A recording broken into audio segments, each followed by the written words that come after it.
Assalamualaikum warahmatullahi wabarakatuh. Selamat sore dan kami dari kelompok 6 akan mempresentasikan tugas dari Bapak Fahmi Romisa Eskom Mkom dengan matkul sistem operasi. Dan sebelum masuk ke dalam pemaparan materi yang akan kami sampaikan, izinkan kami memperkenalkan diri masing-masing dari setiap anggota kelompok. Pertama dari saya sendiri, Ahmad Rifandi Nursyaban dengan NIM akhiran 53. Saya Muhammad Fajriansyah Amin dari NIM 41. Saya Muhammad Irfan Mufarad Ramadan dengan akhiran NIM 51. Dan saya Makfira dengan NIM 70. Dan saya Zaneta Zaskia Mesofian dari NIM 58. Oke, tanpa berlama-lama lagi, mari kita masuk ke topik pertama dari materi yang akan kami paparkan. Oke, selamat sore. Kami dari kelompok 6 ingin mempresentasikan mengenai sistem berkas. Dan ini adalah anggota kelompok 6. Ada Fajri, Irfan, saya, Zaneta, Makfira, dan yang terakhir ada Ahmad Rifandi. Nah, langsung aja di pengertian awalnya, di introduction sistem berkas. Jadi singkatnya sistem berkas itu adalah file system atau metode yang digunakan oleh sistem operasi untuk kayak menyimpan file, terus mengorganisasikan suatu file penyimpanan kita, lalu bahkan bisa sampai mengelola data sehingga bisa masuk ke penyimpanan database seperti hard disk, SSD atau flash disk. Jadi file system ini tuh memungkinkan pengguna untuk membuat atau mengelola, membaca, menulis, bisa ngedit, modifikasi, dan menghapus data agar data-data yang kita punya di file system ini lebih terstruktur. Lanjut, di sini fungsi sistem berkas itu yang pertama ya, mengatur lokasi fisik data di media penyimpanan. Yang kedua, mengelola metadata seperti informasi tentang file kayak ukuran, tanggal, hak akses, nama file, dan sebagainya. Lalu yang ketiga itu menyediakan mekanisme pengaksesan. Lanjut, di sini ada struktur file system. Yang pertama, file. Jadi file ini singkatnya unit dasar penyimpanan yang berisi data, baik itu berupa teks seperti tulisan, gambar foto kita, video, audio maupun program yang kita kelola. Jadi singkatnya ini kayak file ini isi atau dokumennya gitu. Lanjut ke directory. Jadi directory ini sebuah struktur hierarkis gitu yang bisa digunakan untuk mengorganisasi atau mengorganisasir suatu file. Jadi directory ini kayak sebuah folder lah yang kita tahu. Jadi ini kayak tempat untuk mengelompokkan file supaya lebih rapi. Contoh, file kelas 10, folder kelas 10, folder kelas 11. Jadi dia nggak mungkin digabung kan. Kalau digabung mungkin kita lebih pusing untuk mengecilkan suatu data atau mencari data. Selanjutnya di path. Path ini kayak sejenis alamat file gitu. Jadi dia tuh bakal menunjukkan lokasi suatu file dalam struktur directory. Contohnya misal kayak lokasi disk D, user Zaneta slice dokumen slice nama tugasnya. Jadi ini kayak bisa dianggap alamat rumah gitu. Dan yang terakhir ini adalah metadata. Nah, metadata ini kayak informasi tentang file yang tidak termasuk isi file itu sendiri. Jadi contohnya tuh kayak informasi tambahan tentang file itu, misalnya ukuran, jenis file, terus tanggal yang dibuat dan yang terakhir dibuat. Selanjutnya di sini ada hierarki file system. Maaf, di sini ada typo, tapi hierarki file system itu maksudnya kayak menyerupai struktur pohon, dimulai dari root yang paling atas, root directory yang bercabang ke bawah. Jadi dia ada macam-macamnya, ada subfolder, lalu ada banyak folder sampai akarnya tuh ke file itu sendiri. Lanjut, di sini ada pun jenis-jenis file. Nah, jenis file pertama itu FAT atau File Allocation Table. Jadi FAT ini file sistem lama biasanya dipakai di flash disk atau memori kecil. Lanjut ke NTFS, New Technology File System. Jadi NTFS ini singkatnya tuh kayak file system modern yang digunakan Windows gitu. Jadi file ini bisa menyimpan file yang berukuran besar, lebih aman, fitur enkripsi dan izin penggunaan. Lanjut, yang ketiga itu EXT. Nah, Extended File System. Jadi EXT ini singkatnya file system yang dipakai di sistem operasi Linux. Kebanyakan pakai sistem operasi Linux sih. Lalu file ini juga lebih stabil dan cepat gitu. Dan yang terakhir itu ada ECFAT. Nah, ECFAT ini bukan terakhir sih, maksudnya yang keempat ini ada HFS plus dan APFS. Nah, yang keempat ini file system yang digunakan biasanya di brand Apple sih, seperti Mac, terus iPhone sama iPad. Jadi APFS ini kayak versi terbaru, dia lebih cepat, lalu lebih aman dibanding HFS plus gitu. Selanjutnya yang terakhir itu ECFAT, yaitu Extended File Allocation Table. Nah, ini gabungan antara FAT dan NTFS. Nah, antara ini bisa dipakai di banyak perangkat seperti Windows, Mac OS, kamera, dan lain-lain yang mendukung suatu ukuran file ini dalam bentuk jenis yang besar. Biasanya ini cocok untuk flash disk atau SD card yang berukuran besar. Mungkin itu saja dari saya. Selanjutnya akan dijelaskan oleh teman saya. Baik, di sini saya izin masuk tanpa salam. Saya Muhammad Fajriansah akan melanjutkan presentasi dari Zaneta. Baik, di slide selanjutnya kita akan menjelaskan tentang manajemen file. Nah, yang pertama itu adalah alokasi file, teknik bagaimana sistem menyimpan file di dalam disk. Nah, yang pertama itu ada contiguous allocation.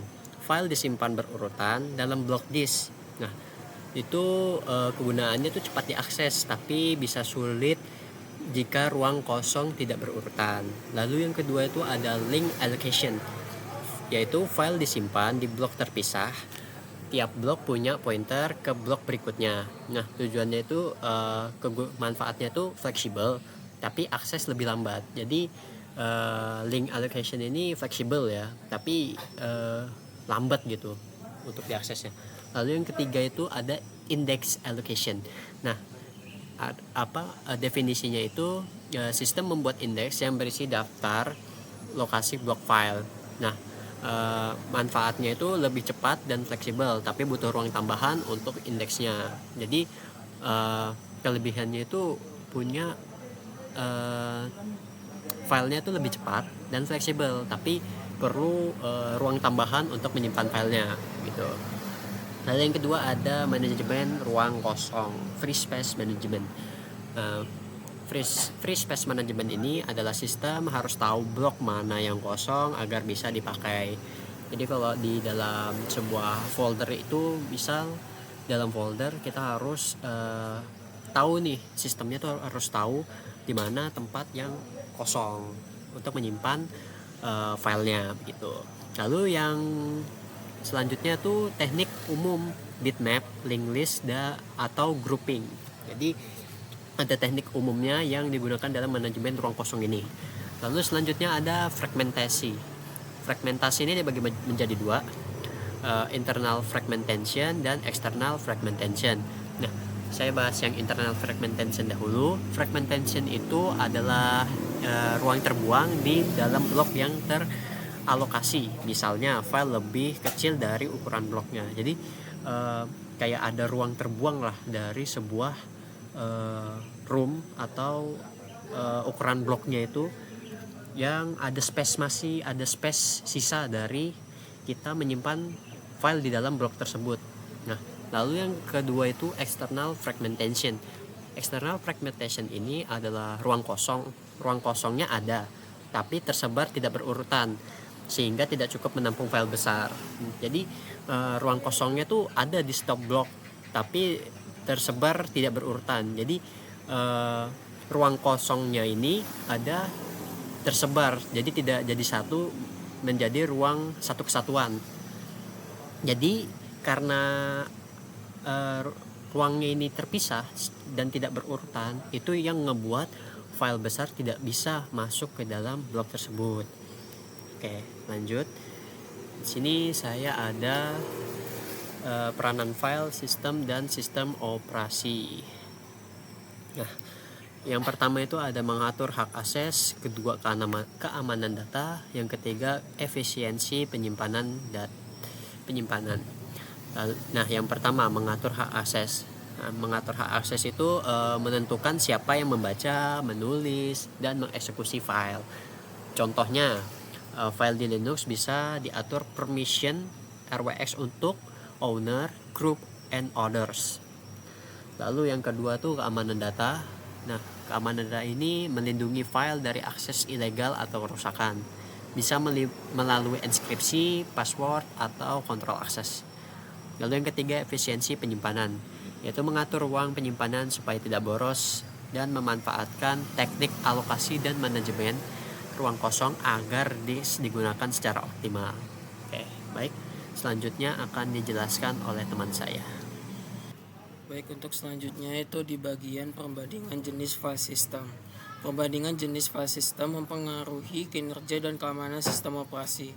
Beberapa contoh perbandingannya adalah sebagai berikut. Yang pertama itu ada FAT32 versus NTFS. Yang kedua itu ext3 versus ext4, itu dipakai di operating system Linux. Yang ketiga itu ada HFS Plus versus APFS, itu dipakai di sistem operasi macOS. Dan yang keempat itu ada exFAT. Selanjutnya kita akan membahasnya satu persatu. Yang pertama FAT32 versus NTFS. FAT32 sederhananya kompatibilitas lintas sistem operasi, tetapi memiliki keterbatasan ukuran file maksimal 4 GB. Sedangkan NTFS ini teknologinya lebih modern, mendukung ukuran file yang sangat besar, sistem keamanan lebih baik, serta mendukung fitur recovery setelah terjadinya sebuah crash. Lanjut.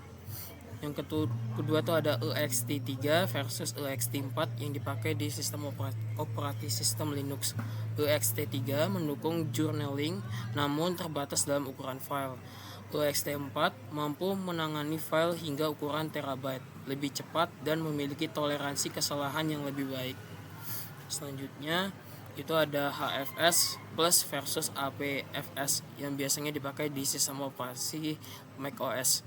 HFS Plus merupakan file sistem lama yang digunakan macOS sebelum tahun 2017, sedangkan APFS lebih canggih karena mendukung enkripsi bawaan, snapshot, serta efisiensi dalam penggunaan SSD. Selanjutnya itu ada exFAT, dirancang untuk media penyimpanan portable seperti flash disk dan kartu SD, mendukung ukuran file besar dan kompatibel dengan berbagai sistem operasi. Dari perbandingan di atas terlihat bahwa file system terus berkembang untuk memenuhi kebutuhan keamanan, kompatibilitas, dan kapasitas penyimpanan yang semakin besar. Selanjutnya akan dijelaskan oleh rekan saya. Terima kasih. Selanjutnya di bagian tantangan dalam pengelolaan file system. Nah, meskipun file system ini sudah sangat maju, masih terdapat beberapa tantangan yang dialami atau dialami para penggunanya. Nah, salah satunya di sini ada keamanan dan privasi. Nah, ancaman malware atau akses ilegal tetap menjadi masalah yang harus ditangani dengan fitur keamanan tingkat lanjut. Lalu ada di bagian fragmentasi. Fragmentasi ini terjadi karena file tidak tersimpan secara berurutan yang membuat kinerja penyimpanan menurun. Lalu ada kompatibilitas antar platform. Nah, hal ini tidak semua file system dapat digunakan pada semua sistem operasi. Contohnya, NTFS tidak dapat ditulis penuh di macOS tanpa perangkat tambahan. Lalu ada manajemen ruang, yang dimana sistem operasi harus meningkatkan efisiensi dalam mengatur ruang kosong agar tidak ada ruang yang terbuang sia-sia. Lalu slide selanjutnya di bagian contoh penerapan file system dalam kehidupan sehari-hari. Yang pertama itu ada Windows. Nah, kita menggunakan NTFS untuk komputer modern, sementara flash disk sering diformatkan ke FAT32 atau exFAT agar bisa digunakan di berbagai perangkat. Sedangkan di Linux kita perlu menggunakan dengan ext4, banyak digunakan pada server karena stabil dan dapat menangani jumlah file yang sangat besar.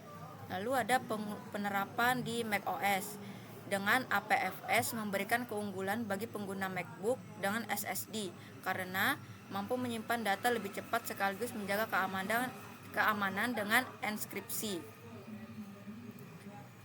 Lalu selanjutnya di bagian kesimpulan akan dijelaskan oleh teman saya.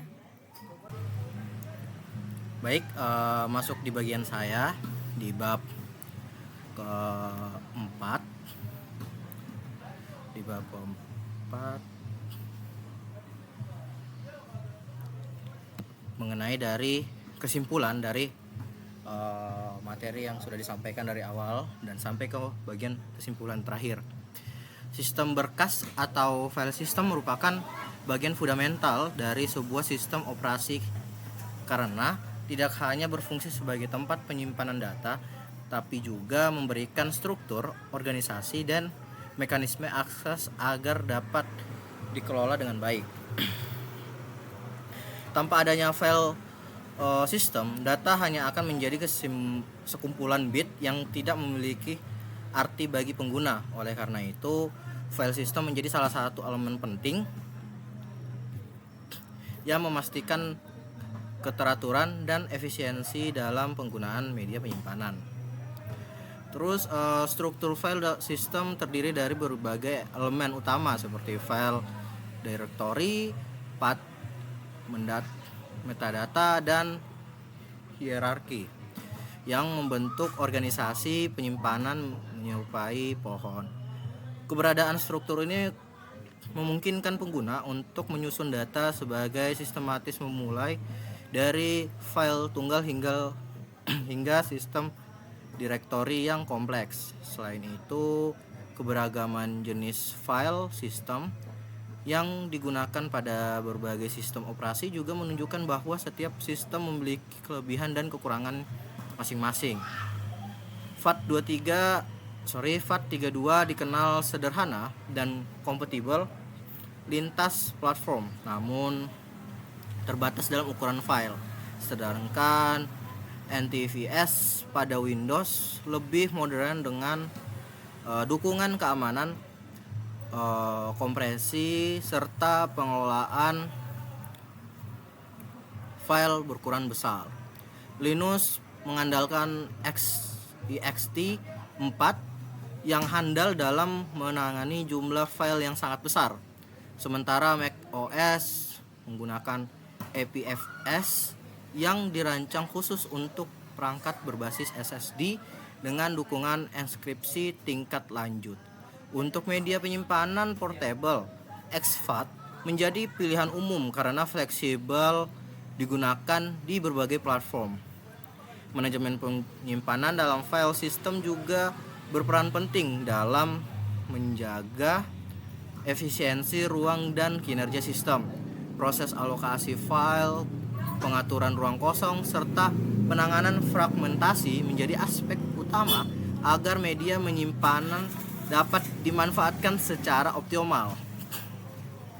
Sistem operasi dituntut untuk mampu menyeimbangkan antara efisiensi penggunaan ruang, kecepatan akses data, dan keamanan informasi. Dengan begitu, file system tidak hanya sekedar mengatur penyimpanan, tetapi juga menjadi fondasi bagi kinerja keseluruhan sistem operasi. Secara umum, dapat disimpulkan bahwa file system adalah komponen vital yang menentukan bagaimana data disimpan, diatur, serta diamankan. Pengembangannya selalu mengikuti kebutuhan teknologi yang semakin besar.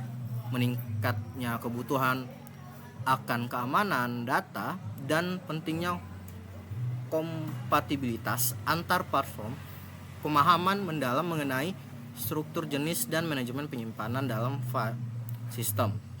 Menjadi bekal yang sangat berharga bagi mahasiswa dalam mempelajari konsep dasar sistem operasi sekaligus memahami bagaimana penerapannya di dunia nyata. Itu saja dari pemaparan kesimpulan yang telah saya berikan. Oke, itu adalah materi yang telah kami paparkan. Semoga teman-teman yang menonton video ini paham dan mengerti dari apa yang kami sampaikan dari awal sampai habis.